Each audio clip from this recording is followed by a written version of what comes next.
নমস্কার বন্ধুরা, cracking competitive চ্যানেলে তোমাদের সবাইকে স্বাগত। আমি যে আপডেটটি তোমাদের দিতে যাচ্ছি, ডাব্লিউবিপি কেপি কনস্টেবল এর আগে একটা ভিডিওতে আমি জানিয়েছি যে কবে তোমাদের কাট অফ কেমন যেতে পারে এবং একটি মাধ্যমিক লেভেলের পরীক্ষায় কেমন স্ট্যান্ডার্ড কোশ্চেন হয়েছে এবং কেমন স্ট্যান্ডার্ড হওয়া উচিত, তার থেকে অনেকটা ওভার স্ট্যান্ডার্ড হয়েছে। 1 ঘন্টায় পরীক্ষায় যেরকম লেভেলের কোশ্চেন হওয়া উচিত তার থেকে অনেকটাই স্ট্যান্ডার্ড কোশ্চেন হয়েছে। যেহেতু এটা যদি সিবিটি হতো, কম্পিউটার বেসড টেস্ট হতো, আমি কিছু বলতাম না। কারণ এখানে শুধুমাত্র কোশ্চেন করলেই হবে না, সেটা ঠিকঠাক করে গোলও করতে হতে পারে গোলও করতে হয়।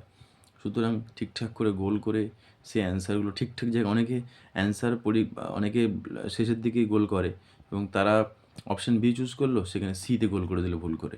এরকম করে প্রায় অনেক স্টুডেন্টদের সঙ্গে আমি আলোচনা করেছি এবং কথা বলেছি যে এরকম প্রায়শই হয়েছে। তাদের যে জানা জিনিসগুলো তাদের ভুল হয়ে গেছে। তাহলে যেগুলো অজানা জিনিস বা যেগুলো একটু ভালো করে সলভ বা যে অ্যান্সারগুলো ক্লোজলি দেওয়া আছে, সেই ক্ষেত্রে তাহলে তো অনেকেরই ভুল হয়েছে।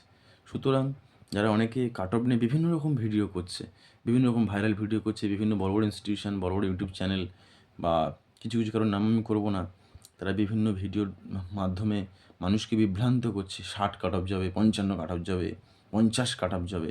তাদের কাট অফ সম্পর্কে ধারণা সত্যিই বিন্দুমাত্রই কম। কারণ তারা হয়তো প্রিভিয়াস ইয়ার কাট অফ ধরে তারা, যেমন কেপি কনস্টেবল হয়ে যাওয়ার পরে তারা কেপির প্রিভিয়াস ইয়ার কাট অফ ধরে তারা ভিডিও বানাচ্ছে যে প্রিভিয়াস ইয়ারে 65 গেছে, 68 গেছে, এত গেছে, তত গেছে, তাহলে এখানে কেপির পরীক্ষা কাট অফ 50-এর 55-এর ওপরে, 60-এর ওপরে যাবে। কিন্তু তাদের বিন্দুমাত্র ধারণা নেই যে কোশ্চেন লেভেল কেমন ছিল, ভ্যাকান্সি কেমন ছিল, আগের বারের ভ্যাকান্সি কেমন ছিল, এইবারের ভ্যাকান্সির সঙ্গে আগেরবারের ভ্যাকান্সির কী ডিফারেন্সিয়েট আছে। আগের বারে মোটে 100 কি 200 সামথিং ভ্যাকান্সি ছিল, এবারে সেটা 4000-এর কাছাকাছি ভ্যাকান্সি। এইটুকু মাথায় রাখবে। আর অনেক দিন মাঠের সঙ্গে মানুষ পরিচিত নেই, তাই সেটি ভেবেচিন্তে দেখা দরকার।